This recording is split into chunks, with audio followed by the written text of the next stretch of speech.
Hello नमस्कार, मी प्रतिभा तुम्हा सर्वांचं स्वागत करते आपल्या चॅनेलवर। तर आजचा दिवस तुम्हाला खूप छान सुंदर जाऊन तुमच्या मनातील सर्व इच्छा पूर्ण होत।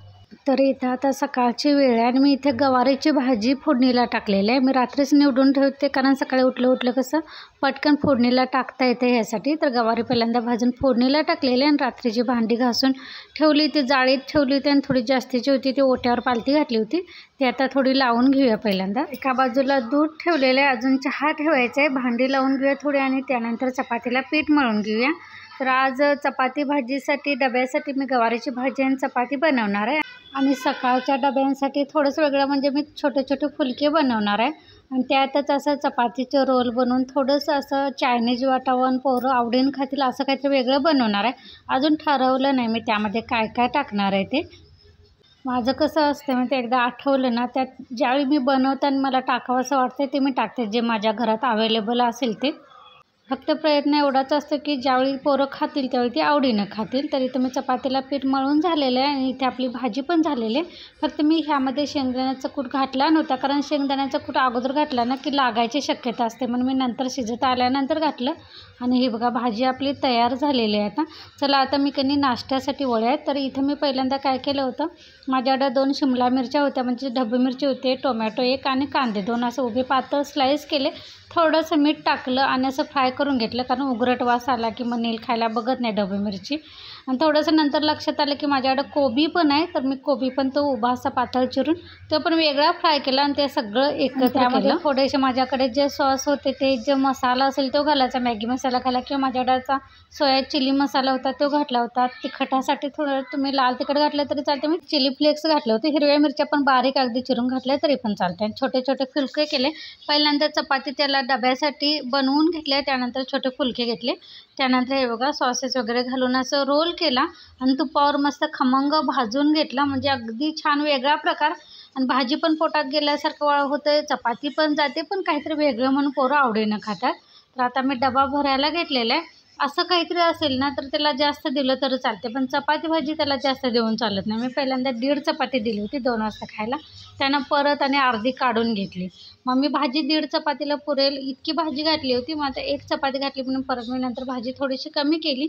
आणि हे आता देणार आहे 2 हे सकाळच्या डब्यासाठी आणि 4 वाजताचं म्हणून माझ्याकडं आता आमच्याकडं कसं बेंद्राला गोड चकल्या बनवतात, तर त्या गोड चकल्या होत्या शिल्लक, त्या 2 मी घातल्या आणि त्यानंतर क्रीमची चॉकलेटची बिस्किट होती ती 2 घातली। म्हणजे 4 वाजता कसं 5-10 मिनिटाचे टायमिंग असते ना, तेव्हा हलकं फुलकं खातील पोरं आणि अशा वेळी हेच दिलं तर बरं पडतं। आणि पावसाळ्यात आता फळं देऊन पण ते फळं खात नाहीत, दिलं तरी संध्याकाळी येताना परत आणतात, त्यामुळे असं चटपटीतच काहीतरी लागतंय। म्हणून मी ते बिस्किट आणि त्या 2 चकल्या आणि हे सकाळच्या डब्यासाठी हे रोल बनवलं होतं, म्हणजे 2 चपाती भाजीच म्हणा पण वेगळ्या पद्धतीनं। आणि त्यानंतर दुपारी 1 चपाती आणि गवारीची भाजी असा माझा डबा तयार झाला होता दिवसभराचा। चला पहिल्यांदा भरून त्याला पाठवूया, त्यानंतर आपल्या बाकीच्या कामांना मी सुरुवात करते। तर हे सगळं चांगलं मी खरपूस तव्यामध्ये भाजून घेतलं होतं, म्हणजे चीज आत घातल्यामुळे ते थोडंसं विरघळलं खाताना चांगलं लागतं। तर ते 3 कपाच्या डब्यामध्ये हे काय बसलं नाही, त्यामुळे मी वेगळा डबा घेतला आणि ते थोडंसं मधून कट केलं कारण पूर्ण ती चपाती बसत नव्हती अशा पद्धतीनं। त्यामुळं नीला पाठवल्यानंतर मी आमच्या पण चपात्या करून घेतल्या, त्यानंतर तनूसाठी पण असे 2 रोल बनवून ठेवले। तो का उठलेला नव्हता, त्याला सुट्टी असल्यामुळे तो वेळपर्यंत झोपला होता, तर त्याच्यासाठी मी हातासरशीच 2 रोल बनवून घेतले, बाकीच्या चपात्या केल्या, त्यानंतर भात बनवून घेतला। बाहेरचं घरातलं झाडू वगैरे मारायचं होतं ते मारून घेतलं। बाहेर का दारात आता झाडू मारायला लागत नाही कारण पाऊस असतो, त्यामुळे मी काय करते शक्यतो पाणी आल्यानंतर सरळ मी धुवूनच घेते।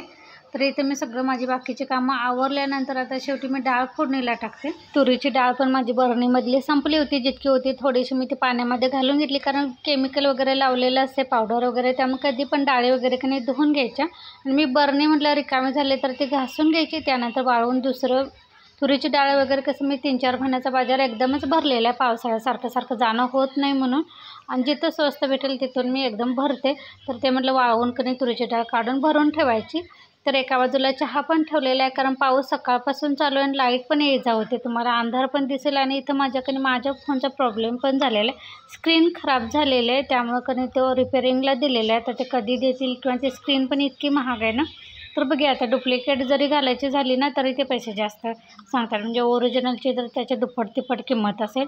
मग मी इथं घरात माझा दुसरा पहिला जुना फोन होता की नाही त्यानंच शूट करते, पण ते थोडंसं असं तुम्हाला अंधूक दिसेल कारण त्याचा कॅमेरा पण एकदम असं क्लिअर असा नाही आहे. तर चला, चहा पण एका बाजूला होत आलं आहे आणि इथे आता डाळ पण फोडणीला टाकते. मी डाळ कसं कुकरमध्येच डायरेक्ट टाकते. चला आता डाळीच्या आमटी फोडणीला देऊया.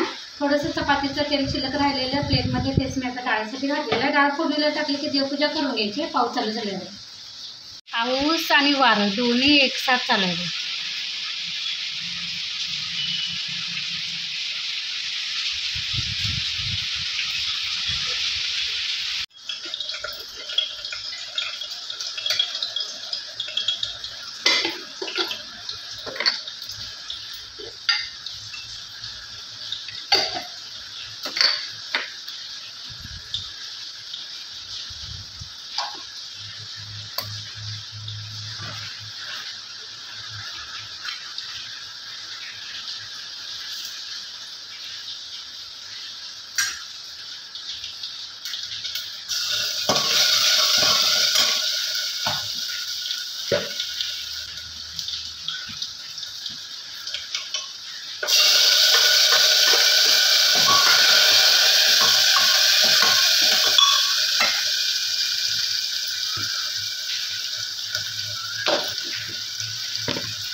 चला, ह्यासोबतच आता ब्लॉग पण मी इथंच बंद करते. पुन्हा भेटू नवीन ब्लॉगमध्ये. तोपर्यंत धन्यवाद.